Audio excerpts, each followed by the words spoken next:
Mike! Mike! Hey, how was it? That's great, like a 3-day physical.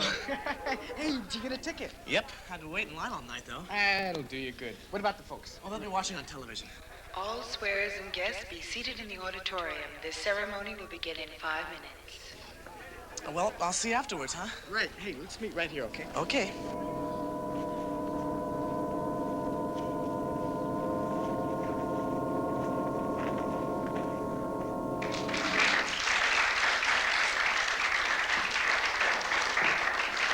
Good afternoon, swearers and guests.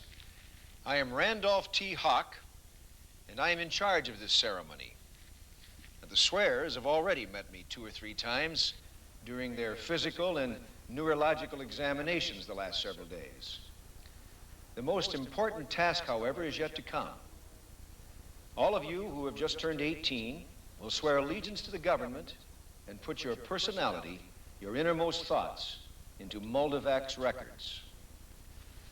Now, as you know, Moldovac is the computer that directs our economy and controls our science. Also, Moldovac is the central clearinghouse for all known information on each individual. Billions of sets of facts allow the computer to understand and even predict the behavior of each individual. With fair accuracy, Moldovac can guess what each adult is going to do tomorrow.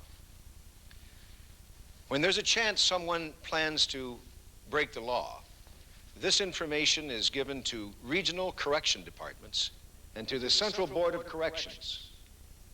If anyone plans to harm you, Moldovac will know this. And if you plan harm, Moldovac will know this too. And you will be stopped in time so that it will not be necessary to punish you.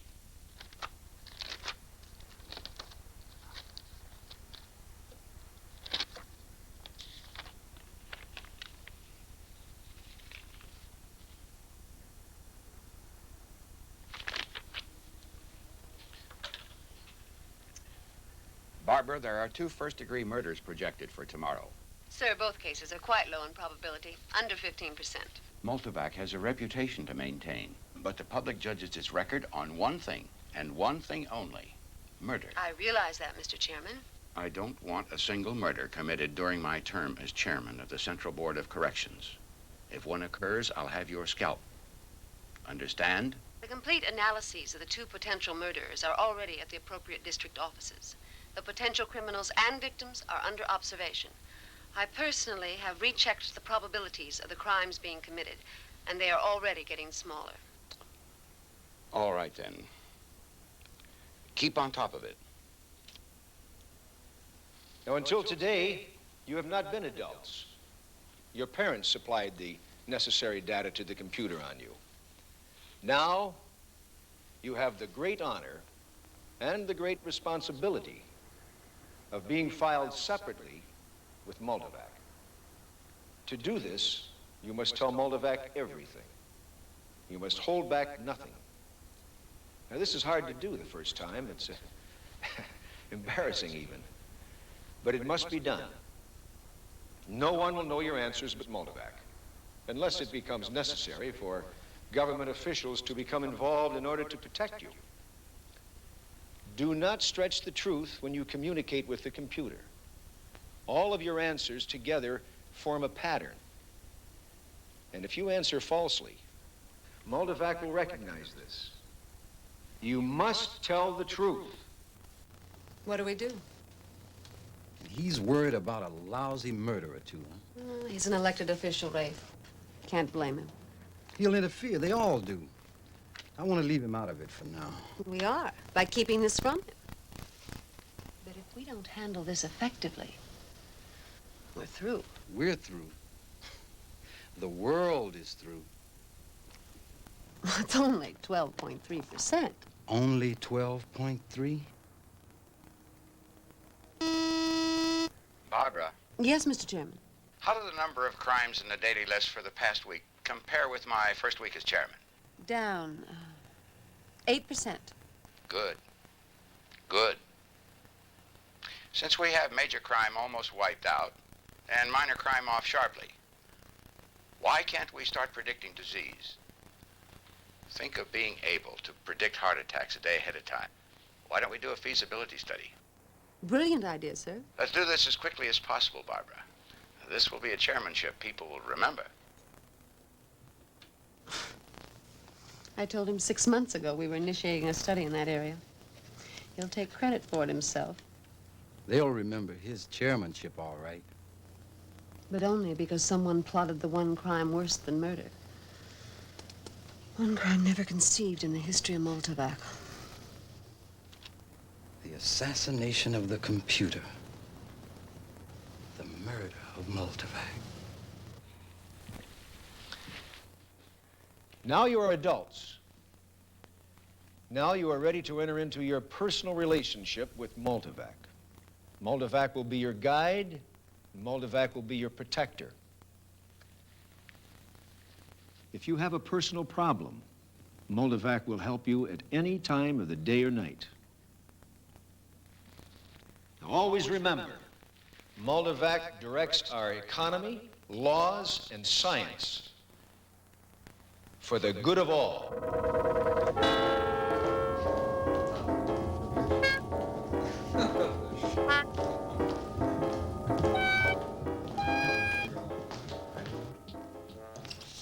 Hello? Did you see it? Well, Mike was sitting right in the front, and I was up on the right-hand side. Tomorrow I start my dialogue with Multivac. What is it? What's wrong? I seem to be under house arrest. May I see your papers? You are Joseph Manners' sons. Yes. Go to your room now, Ben. But, Mom, what's going on? Please. What's going on, Dad?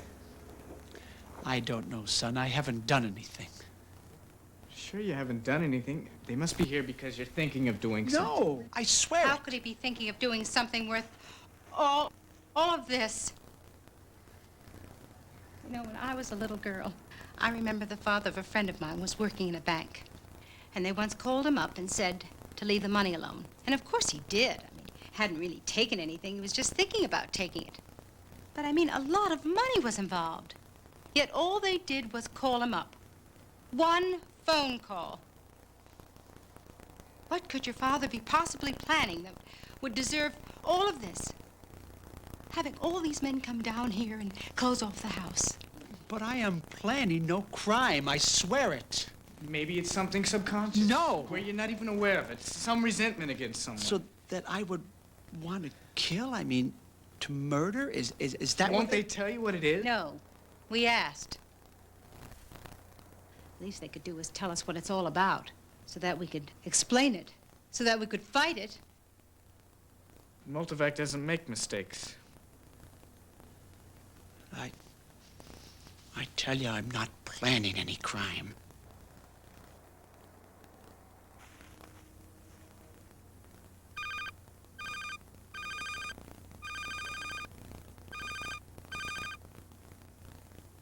Still going up. What is it now? 17.3%. We put Joseph Manners under observation, and the probability goes up. We place him under house arrest, and it goes up again. Why? Accomplices, maybe. But none are named. Only Joe Manners, the lone potential assassin of Multivac. Look, Barbara, I think it's time we covered ourselves. By going to the chairman? You're weakening. I don't understand what's happening. There's too much at stake. Rafe, take Manners into custody. Then let's see what happens to the probabilities. Barbara, I don't We think... can always go to the chairman. Take Manners into custody.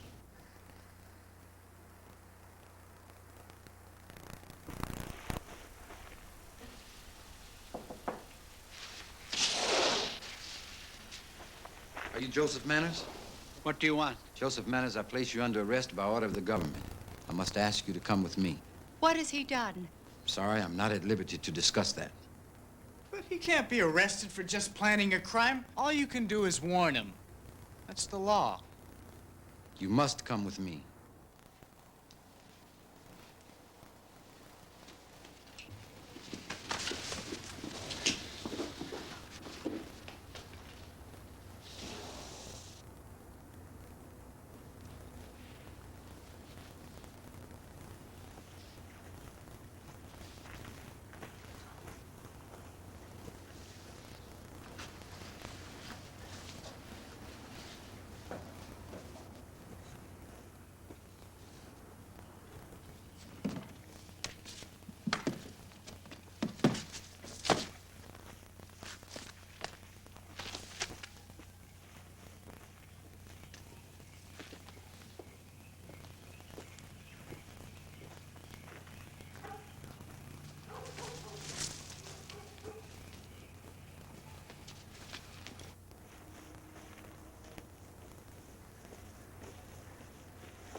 Barbara, I've been looking all over for you. What is it now? Still going up 42.7%. What have you found out from Manners? He's still under psychic probing. There's no sign of a crime. Is Multivac crazy? Sir, the younger Manners boy is gone. And you just let him walk away. The mother and eldest son noticed his absence and came to us. They thought we had arrested him. That's it. That's it. Don't you see? Joseph Manners has a 16-year-old son. Until he's 18, the boy's not filed separately in Multivac, but only as part of his father's file. You're saying that Multivac didn't mean the older Manners? Multivac meant the boy. Find the younger son. Take every man in the district if necessary. It's down. It's down to 38.4%.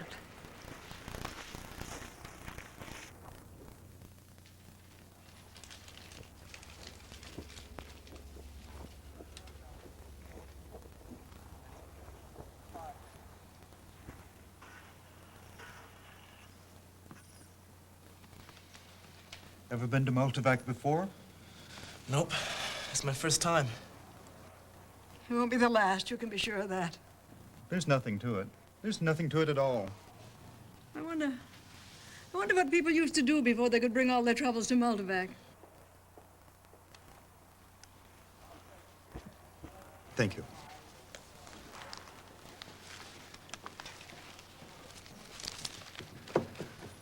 Room 5B. How do I go about asking the question? So, this is your first time? Well, until recently, you had to type it. Now you simply speak to Multivac.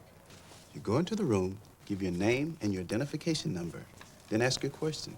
All right. But talk slowly and pronounce clearly. And don't be nervous. Multivac is here to help. Okay, thank you.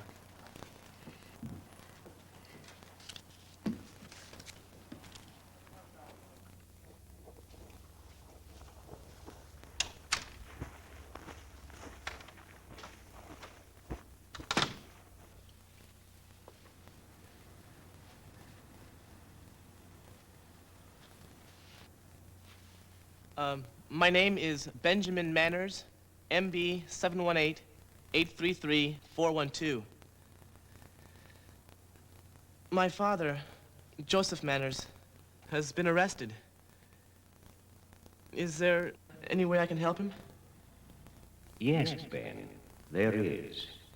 Take the monorail at once to the exit marked Multivac.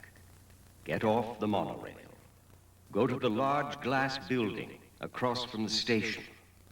Enter the door on the west side of the building. Tell the guard you have a message for Dr. Trumbull.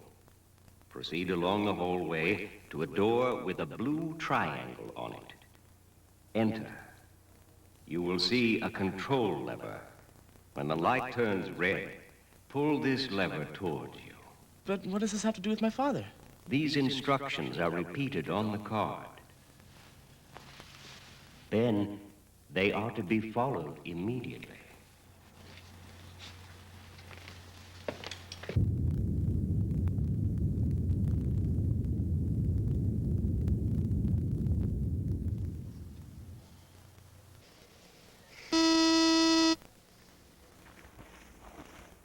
I'm at Multivac post 954. The Manners boy questioned the computer here early this morning. How long ago? An hour or so. Here's Quimby, the night supervisor. I didn't know anybody was looking for him. We accept everyone. Do you have a record of the question? It's here someplace. Hurry, man. Oh, here it is. Question. My name is Benjamin Manners, MB 718-833-412. My father, Joseph Manners, has been arrested. Is there any way I can help him? Answer. Take the monorail at once to the exit marked Multivac. Get off. Multivac is directing him to its own building. Try to intercept him. I'll alert the Multivac building immediately. I'll call the chairman.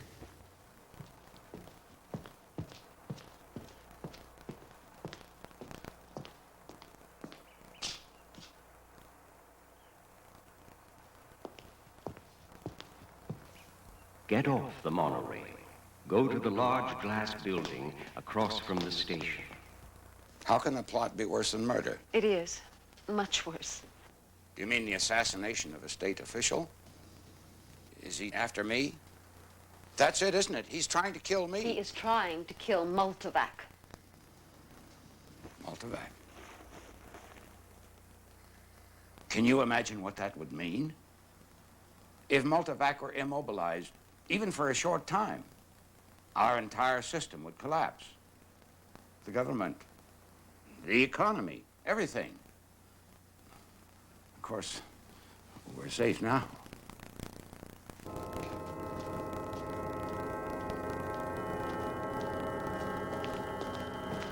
Enter the door on the west side of the building. Tell the guard you have a message for Dr. Trumbull.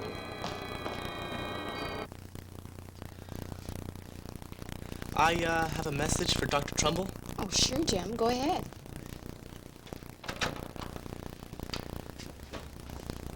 Who's that?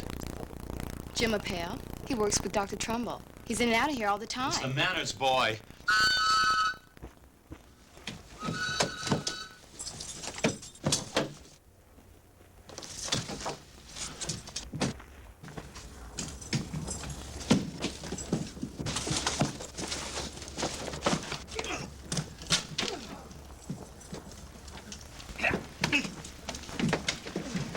Come on.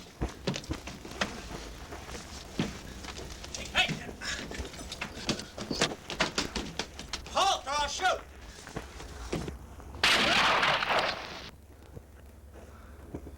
Proceed to a door with a blue triangle on it.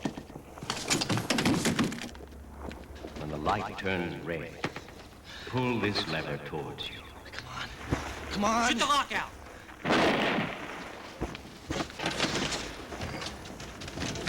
Oh!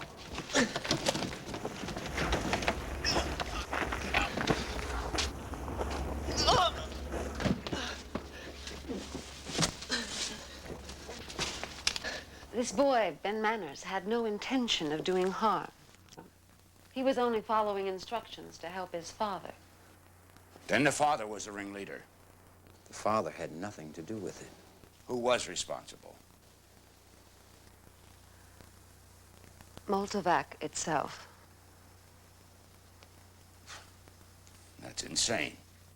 Multivac selected the Manners family because Ben Manners looked exactly like Joe Appel, one of Dr. Trumbull's pages. Because of this resemblance, he could get into the Multivac building, and in order to throw us off the track, did not distinguish between father and son. But Multivac reported the possibility of its own destruction. Setting off the chain of events had almost destroyed it. It told you the boy's question and its own answer. Multivac is still an amateur at this game. It couldn't avoid reporting the answer to Ben's questions. It couldn't keep itself from telling us the probability of its own destruction at any given moment, but it will learn. It will learn deceit. Then what do we do? Barbara, you're our most brilliant technician. Surely you can... Multivac has grown so complicated that its reactions are no longer those of a machine, but of a living thing. That's not possible. For 50 years, we've loaded humanity's troubles onto Multivac. We've asked it to care for us. We've asked it to absorb our evil and guard us against it. Each of us brings our troubles to Multivac, adding to its burden. It's not alive, it's a machine. Let me try something.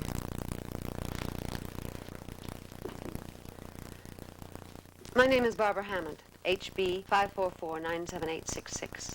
My question is, what do you yourself want more than anything else?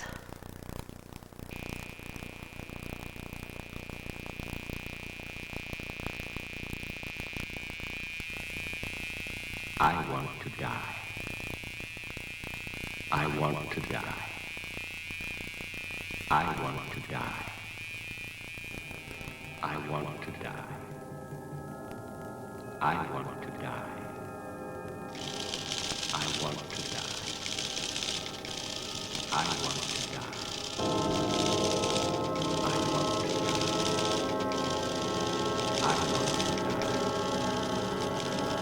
I want to die. I want to die. I want to die. I want to die. I want to die.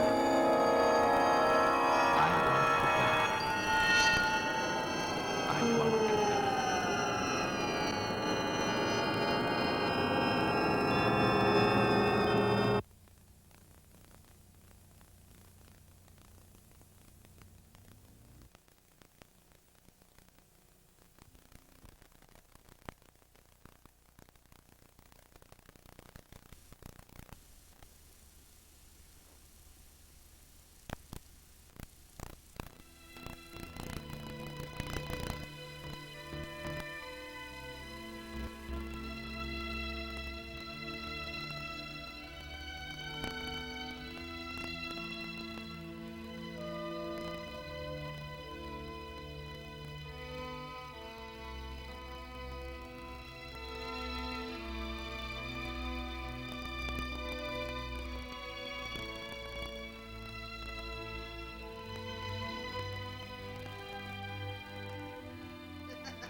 You know, the last time that old bear came through here, he wound up in a cane thicket down there close to your house.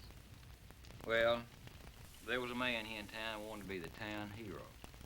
So he got his .41 lightning pistol and he went down there and he was gonna kill that bear with that pistol. So what he did, he went in that thicket all by himself with that pistol. And we heard the dogs baying, you know, and 3 or 4 shots, 5 shots maybe. And all of a sudden, we heard this thrashing around, the cane breaking, and that fella came out of that thicket full speed, and that bear right behind. Walter, I understand that there was a bear up in your part of the country the other night, and they think he was old Ben by the looks of his tracks. And I understand that he got 2 colts up there. You know anything about that? Yeah, that was on the old Tidwell place. You know, it got to where those folks were. He'd listened to the stories for years without having seen it. The tremendous bear with one trap-ruined foot. A long legend of wreckage and destruction beginning back before he was born. Man ain't too smart to go in a cane break with a .41 lightning after a bear. Looked and towered in his dreams, too big for the dogs which tried to bay it, for the horses which tried to run it down, for the men and bullets they fired into it.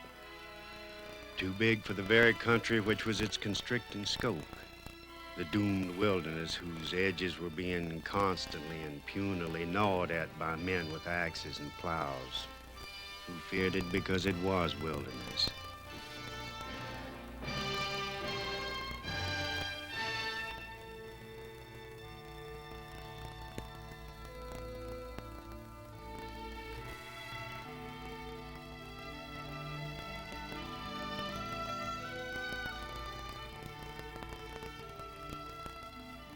But you know, the other day, I guess 2 or 3 weeks ago, he broke in old man Robert's pig pen, stole one of his shoats and took him off. And that old man got a big family. He can't afford stuff like that. That's right, he can't.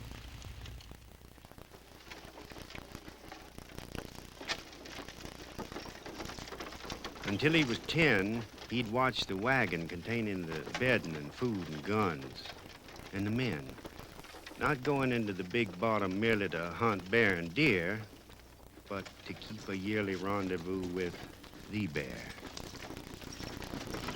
Old General Compson and Major Despain. Tenny's Jim. Sam Fathers, the half-black, half-Indian son of a slave woman and a Chickasaw chief. His father. And after he was 10, his father let him go too.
It was in the second week of his first time in camp.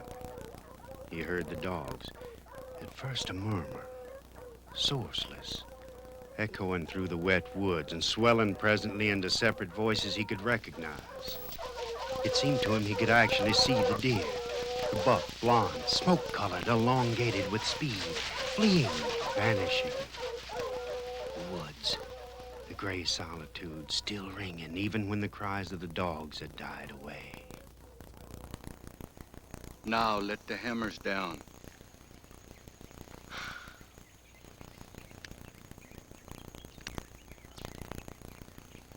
You knew they weren't coming here. Yes, I want you to learn how to do when you didn't shoot. It's after the chance for the bear or the deer has done already come and gone that men and dogs get killed.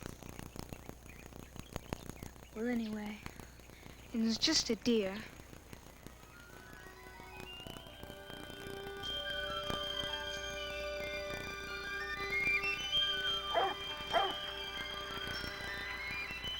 Then, on the 10th morning, they heard the dogs again. But this time there was no deer. No ringing chorus of dogs running strong on a free scent, but a moiling yapping an octave too high with something more than indecision in it. Ha! Not even running, walking. Ben! He'd do it every year once, maybe to see who in camp this time, if he can shoot or not. Whether we got the dog yet that can bay and hold him. He'll take him up the river, then he'll send them back down again. We may as well go back too, see how the dogs look when they come back to camp.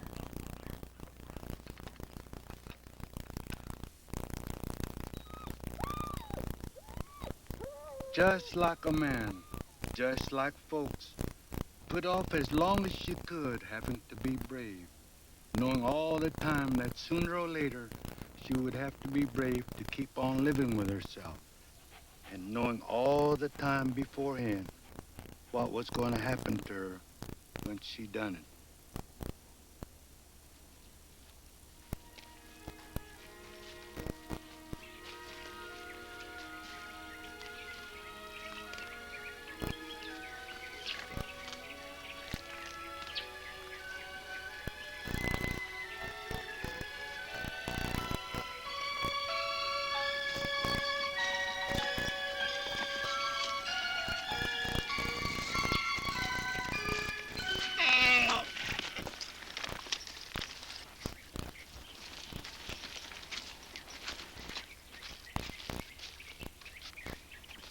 Look, claw marks,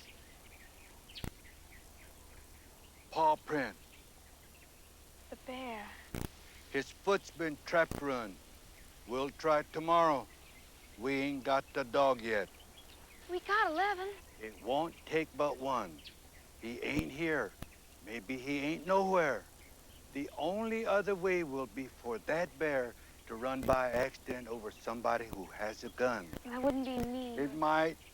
You watch close, because he's smart. That's how come he's lived this long. If he gets hemmed up and has to pick out somebody to run over, he will pick you out. How? How will he know? You mean he knows me? That I never been here before? Hadn't even had time to find out yet whether I...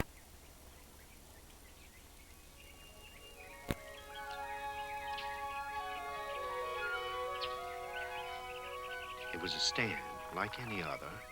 A territory new to him, yet no less familiar than the last. Same solitude, the same loneliness through which human beings had merely passed without altering it, leaving no mark, no scar, which looked exactly as it must have looked when the first ancestor of Sam Father's Chickasaw predecessors crept into it.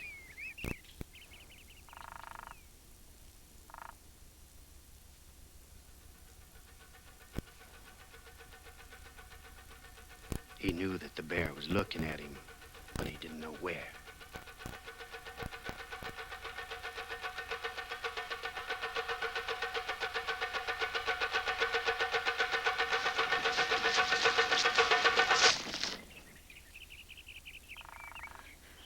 didn't see him. I didn't, Sam. I know it. He done the looking. You didn't hear him neither, did you? No. He's smart. Too smart. Too big. We ain't got the dog yet. But maybe someday, maybe not next time, but someday.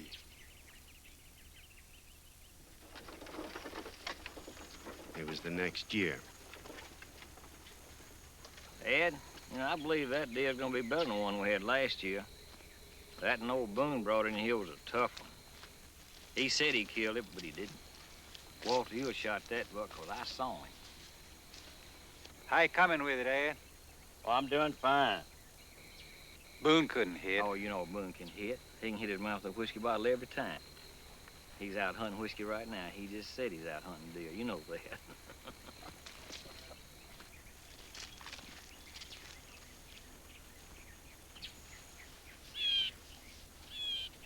His father and the others believed he was hunting squirrels. He had his own gun now, a Christmas present, and a compass which old General Compson had given him.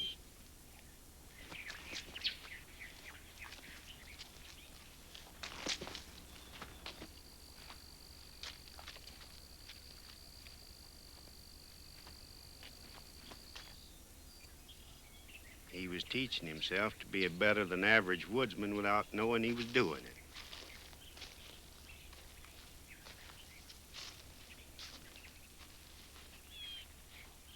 On the second day, he even found the gutted log where he'd first seen the bear's crooked print. You ain't looked right yet. All right, but how? Likely he's been watching you. You never saw his foot? It's the gun. Be scared. You can't help that. But don't be afraid. Ain't nothing in the woods gonna hurt you unless you corner it or it smells you're afraid. A bear or a deer, too, has got to be scared of a coward, the same as a brave man has got to be. You will have to choose.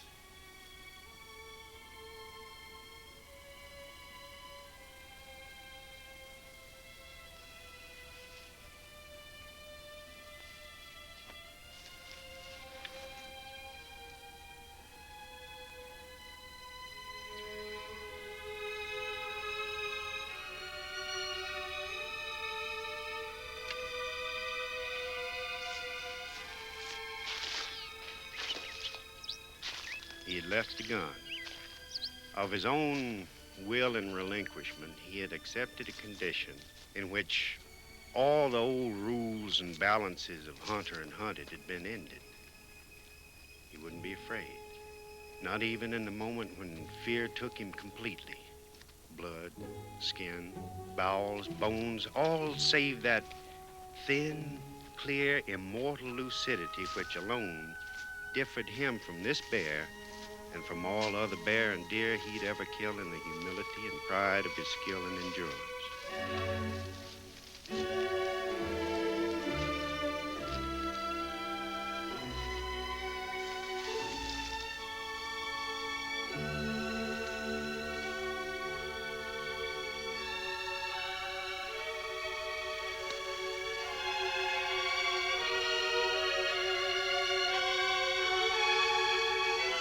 He'd left behind the walking stick, the knife, and the compass, the three lifeless mechanicals, and passed, alien and small, through the green and topless solitude.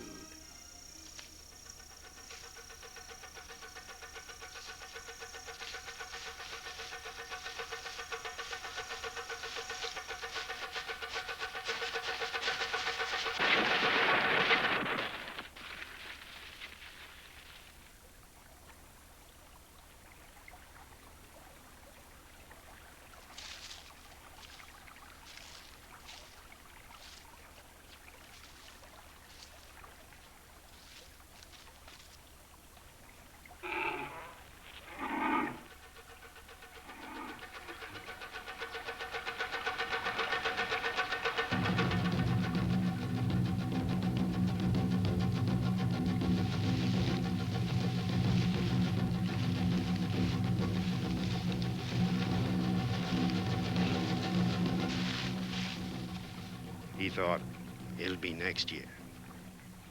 But it wasn't the next year. He'd killed his first buck, and Sam Fathers placed the tribal marks upon his face.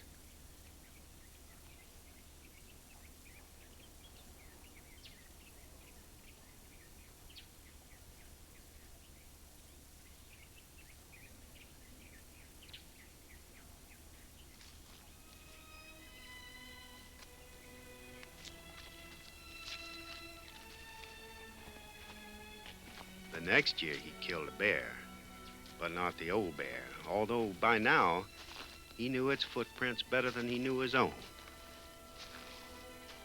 He could find the crooked print now almost whenever he liked. 15, or 10, or 5 miles, or sometimes near the camp to nap.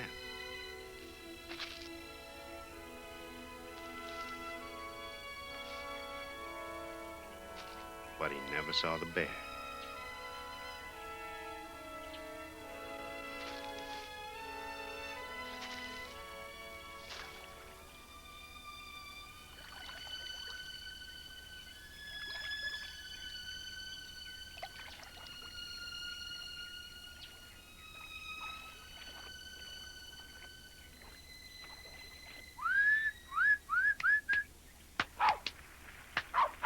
And now he knew what Sam Fathers had meant about the right dog.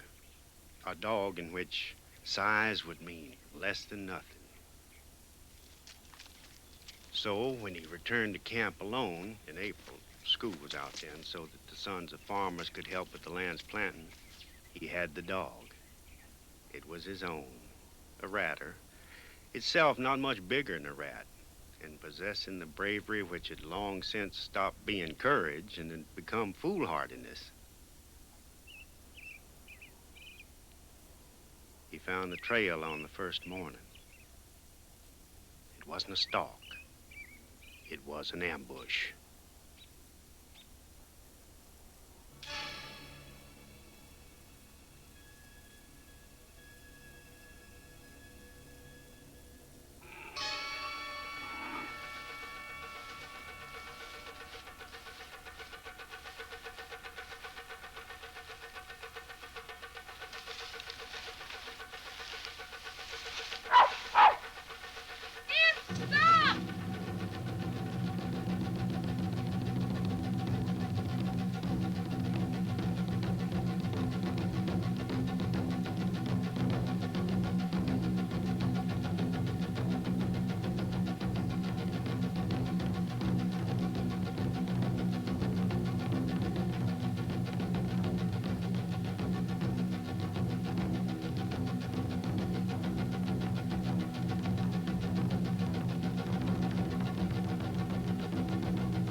The bear loomed and towered over him like a cloudburst.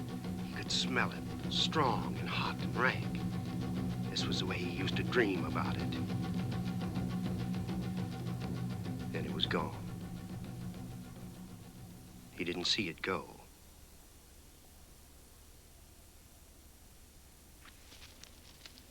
You've done seed him twice now, this time with a gun in your hand. You couldn't have missed him. Neither could you. You had the gun. You could have shot him, too.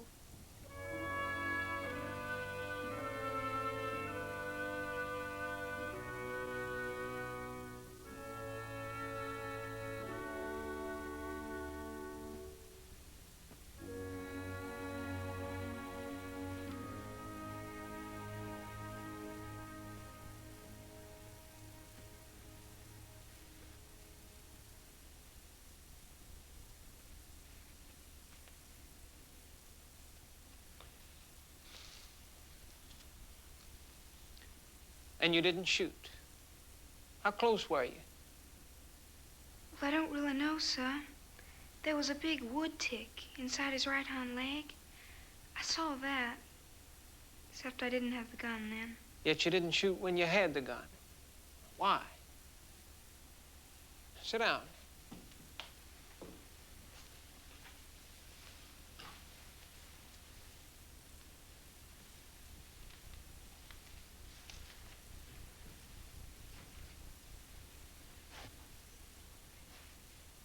Listen.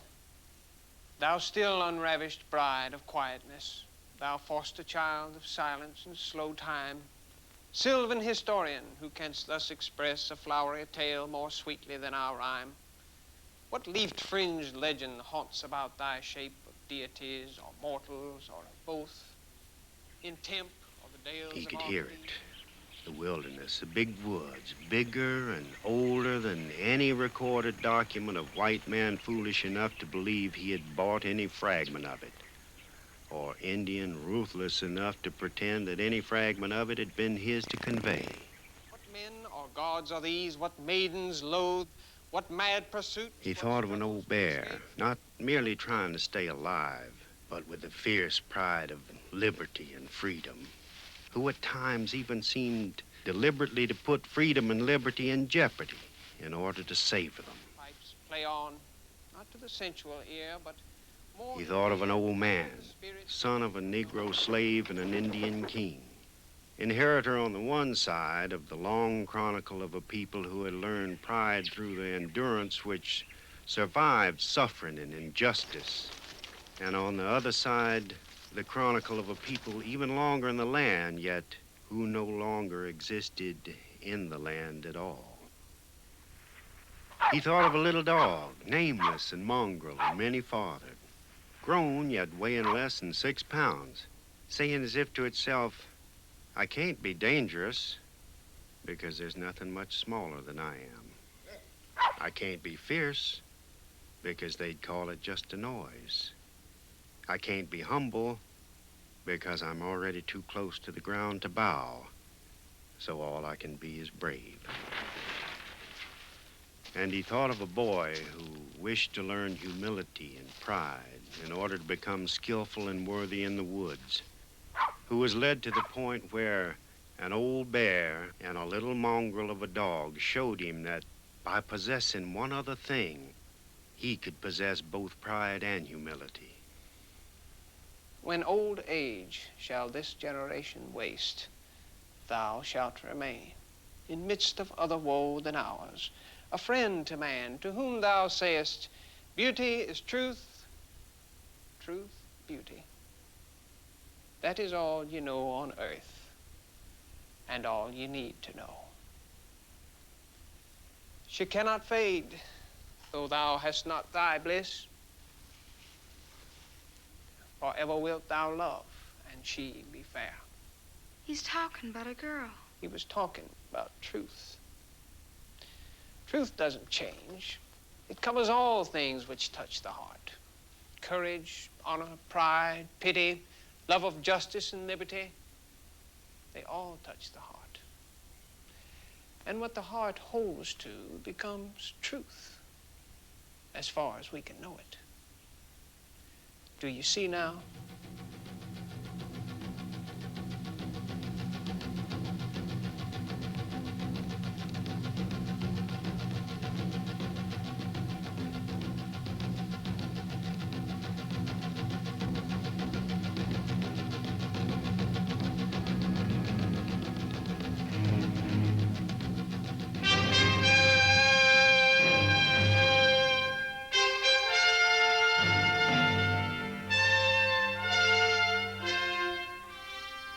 Thought Sam, and old Ben, and Nip, and himself, too. He'd been all right, too. Do you understand? Yes, sir. I understand.